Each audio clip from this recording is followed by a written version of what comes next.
I mean, I don't have answers for these things. This is the business of theologians, basically, to tell us where we are in this universal machine. But I think that what we can do to enrich our experience and to feed data into our heuristic models is to begin to think in terms of language as the material that we need to work with, instead of public opinion or matter or even energy.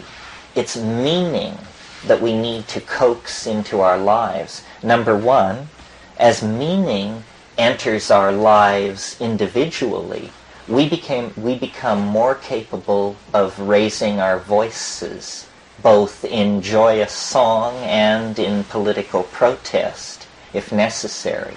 My whole shtick, and the whole shtick of the psychedelic experience, I think, is reclaim immediate experience. Realize that you outvote all parliaments, police forces, and major newspapers on the planet. Because, who knows, they may be illusions. Complicated phenomenological forms of analysis can be carried out to show that their existence is in considerable doubt. But if you carry out this phenomenological reduction, you will discover that it reinforces the notion that you must actually exist and be real. So therefore, you start from that nub of immediate experience and real being, and extrapolation outward should be very provisional. I mean, I don't know how Buddhism handles this. I grant you all a strong possibility of existing, but I'm not nearly as sure about you as I am about me. And I don't think any of you should be more sure of the rest of us than yourself. I mean, the world could be anything, you know? It could be a solid-state matrix of some sort. It could be an illusion. It could be a dream. I mean, it really could be a dream. So it pays to stay on your toes, I think. In practical terms, what does all this come down to, besides that we should speak from the heart, clearly, and with our minds engaged? Well, I think that, remember I said we should see language as the stuff with which we work, rather than matter.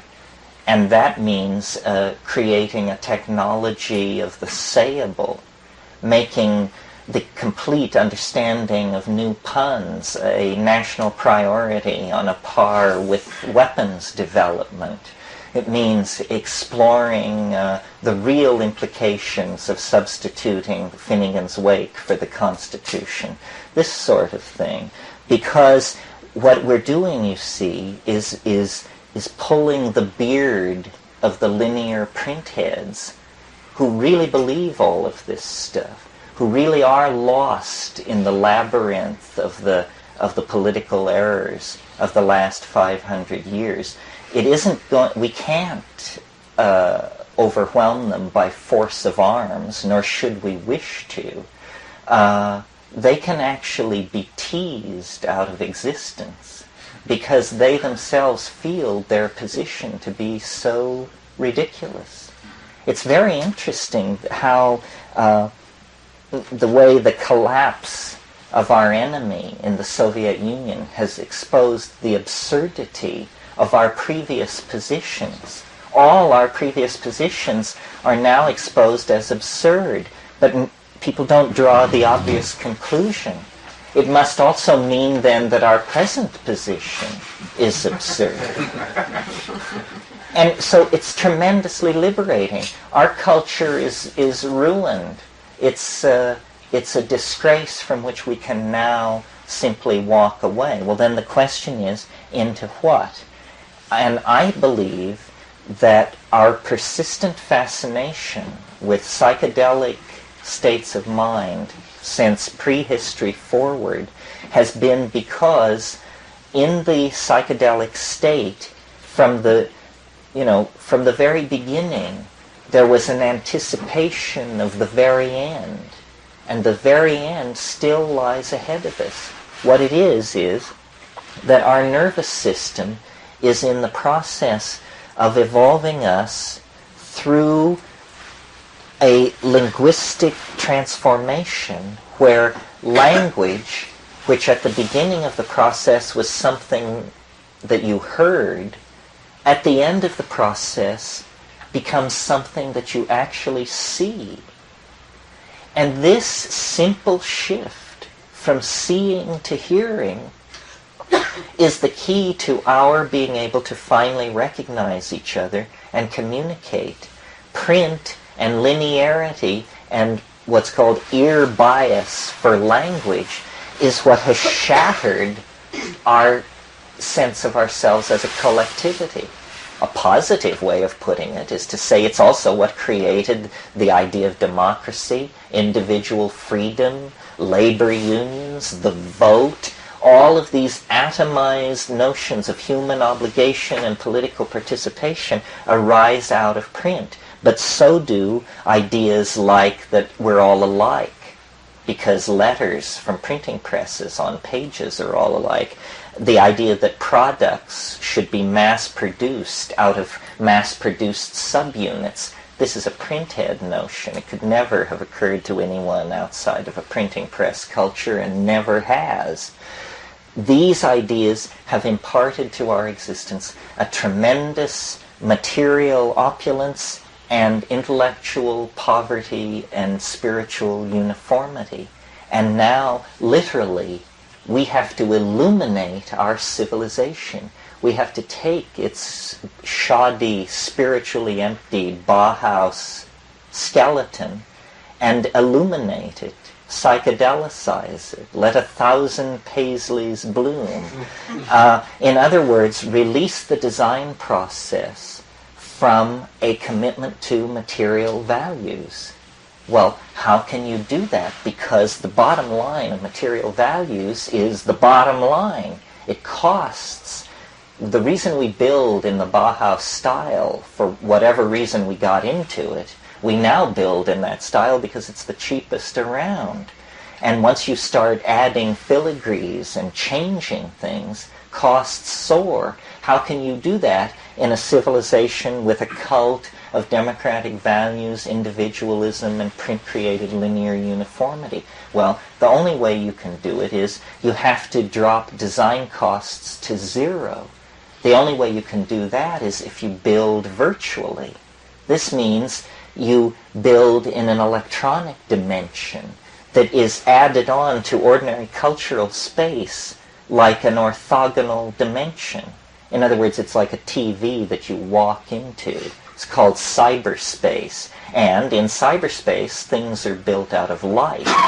So it costs as much to build Versailles as it costs to build a hamburger stand. Because Versailles and the hamburger stand are just two programs that look exactly the same on disk. So what this means is that the previous set of class-created values based on the acquisition and control of matter begin to break down. This is already happening in America on one level where, to live as a middle-class person is to live on a better level than the Mughal emperors ever dreamed of. I mean, what Mughal emperor could stride to his refrigerator and see cases of French mineral water, juices from the South Seas, pomegranates from South America? Eat your heart out, Mughal Delhi. No chance. So, in a sense, we're beginning to create this leveling, but we have created it by looting the material resources of the rest of the world.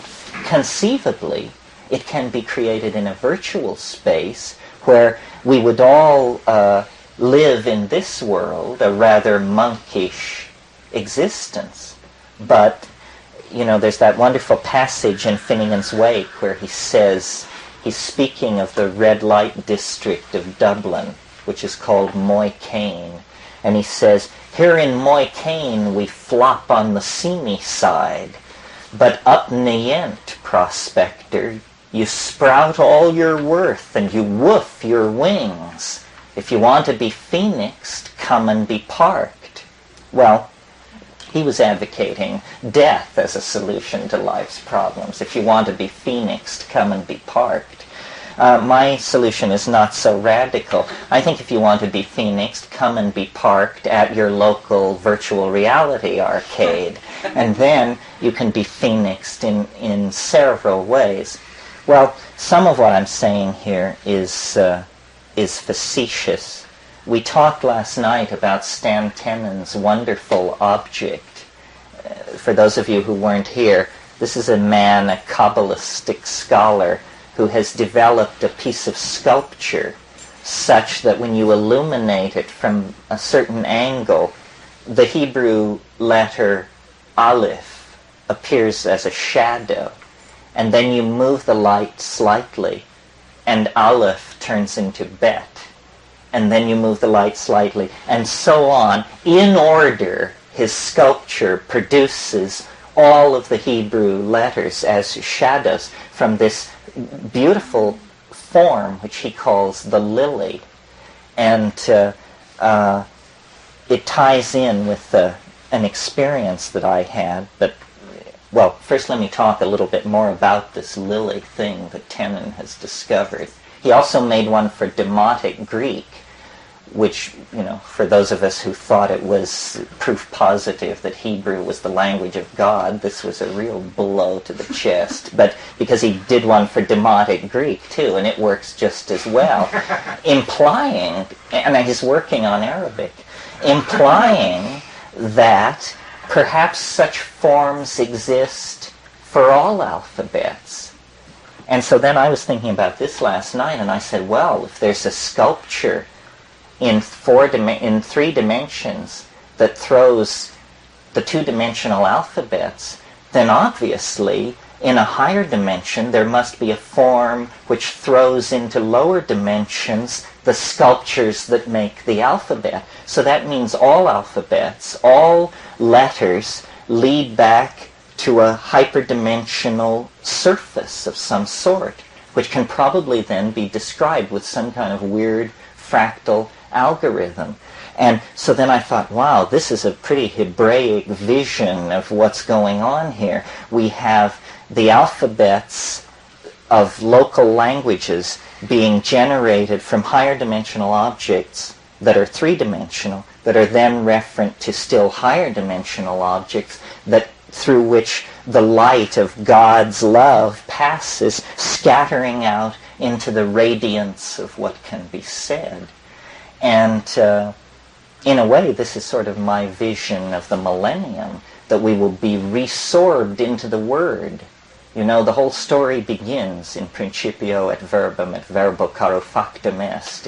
In the beginning was the Word, and the Word was made flesh. The whole cosmic drama is the mystery of what it is for the Word to be made flesh.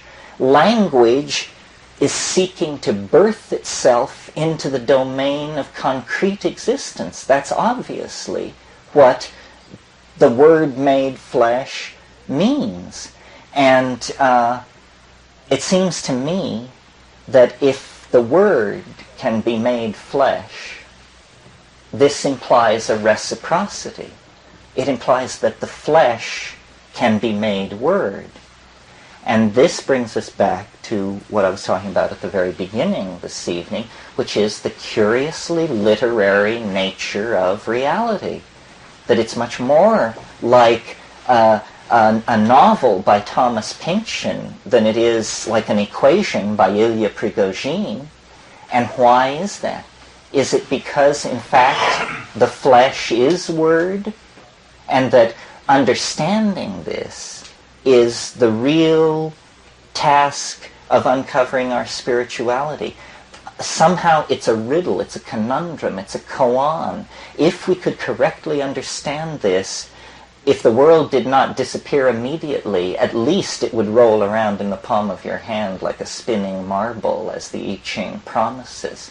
It's something about the recognition of the primacy of the Word, that history is the process of the descent of the word into concrete expression, I didn't say matter, and that our relation to this retroflexive process is an ascent into the word, a going toward the approaching mystery, and a meeting there in a domain of unknowability. Essentially, I mean, this is the casting into being that Heidegger talked about. This is the going to meet the stranger. This is the flight of the alone to the alone that is the driving force of Plotinus's mysticism.